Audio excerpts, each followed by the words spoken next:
epidemic proportions, one of the most underserved area in eye care professional disease is actually dry.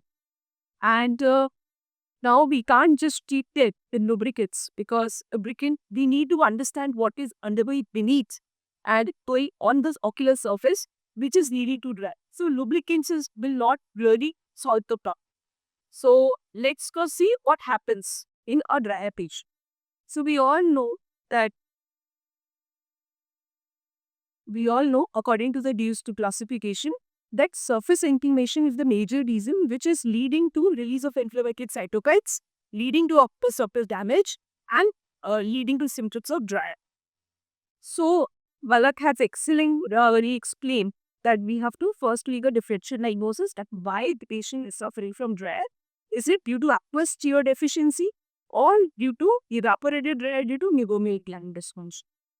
But we all know that all the dry eyes we see are actually mixed dry eye. They range in a spectrum from aqueous deficient to evaporative dry eye, and mostly they have both the components. One component may be stronger than the other.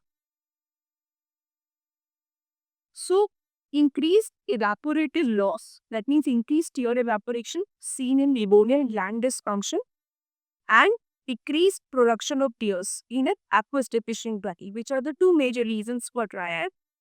They actually lead to hyperosmolarity and tearful instability. And these are the primary events which initiate the cascade of dry eye. So, tearful instability and hyperosmolarity leads to cerebroptosis, spherulation, and release of pro-inflammatory cytokines. And these pro-inflammatory cytokines will further lead to more tearfil instability and hyperosmolarity. So, thus, it is a vicious cycle.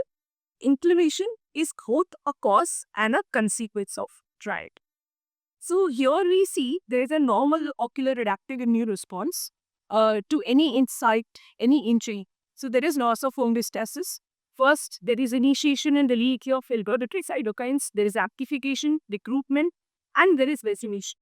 And in case of dysregulated adaptive immune response in dry eye, the regulation part, premolation part does not take place. And thus, recruitment of the activated T cells lead to further release of inflammatory cytokines, and thus a vicious cycle happens and the dry lines into start peeling. So, only with lubricants we will not be able to manage any dry eye, maybe evaporative or maybe aqueous stage. And that is why the OFT, the CDAS classification as a first line of treatment in both aqueous tear deficiency and MGD includes has recommended the use of immunomodulators like corticosteroids, cyclosporin, and Liftigraft. So these are the basically three main topical immunomodulators that we have: topical corticosteroids, cyclosporin, and Liftigraft. I'll be talking a little bit about each one of them. No?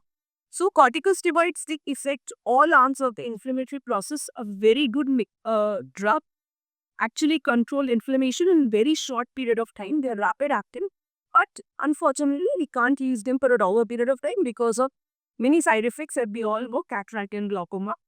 So you on this initiate immunomodulators with a short run of topical steroids, and then let the action of the immunomodulator to come into place, which takes around 4 to 6 weeks. And also in between, for your flare-ups, you can use a softer steroid. So coming on to the next immunomodulator is cyclosporin. Now cyclosporin blocks the release of inflammatory cytokines like interleukin-2, and it acts by inhibiting the calcineurin pathway. So there are a number of cyclosporin formulations in the market, and most common is Restasis, which has been our old standard for a very long period of time. And we have also a recent medicine like Cequa. So I would just like to tell you a few differences between both the medicines. Restasis is an oil-based solution, so it is an oil-based, so it is an emulsion, and Cequa is a solution. So the bioavailability may be little more in a solution-based drug. Restasis, the concentration of cyclosporin is 0.05%, and Cequa has a concentration of 0.09%. At 6 months follow, both of them have reported great improvement in corneal steering, Schirmer's score, and Pierford trigger, even subjective patient symptoms as well. But as of today, there are no head-to-head trials between the two drugs. So we really don't know which one is better. So a few limitations of cyclosporine are that the bioavailability is very low because of the ocular barriers and these dietary factors like your tears are flowing and the vasoacral system is also helping it flowing the tears. Also, there are few adverse effects like burning, stevie, hyperia. And it does have a delayed onset of action, takes about 4 to 6 weeks for the effect of the top. The next compound is lifitegrast, and I'll not be speaking much about it. I guess I will explain more. So it acts on both the afferent and the efferent immunomodulator pathways and pietisks. The talk about immunomodulators will be incomplete if we don't talk about immunosuppression. So we all know that there are a lot of autoimmune diseases, systemic autoimmune disease like rheumatoid arthritis, Sjogren's syndrome, even diabetes and thyroid disorders, which do lead to cry. So in challenging patients with autoimmune trias, we do have to give systemic immunosuppression as well. So at the end, I would just give a few take-home messages. Lubricants treat the symptoms, but immunomodulators treat the disease. Immunomodulators have revolutionized triad treatment and they're very effective and safe, and they break the cycle of triad disease and prevent chronicity in progression. Always initiate immunomodulators with a short run of topical steroids and manage your flare-ups also with a softer steroid like Lotrit. Thanks.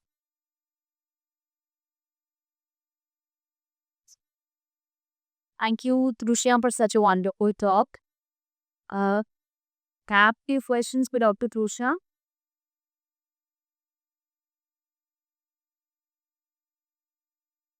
I had just started using lifitegrast, so I don't have that much experience. But polypus comes it is Take his question, both the experts. Ask them, but like the experience with the virus. Am I going to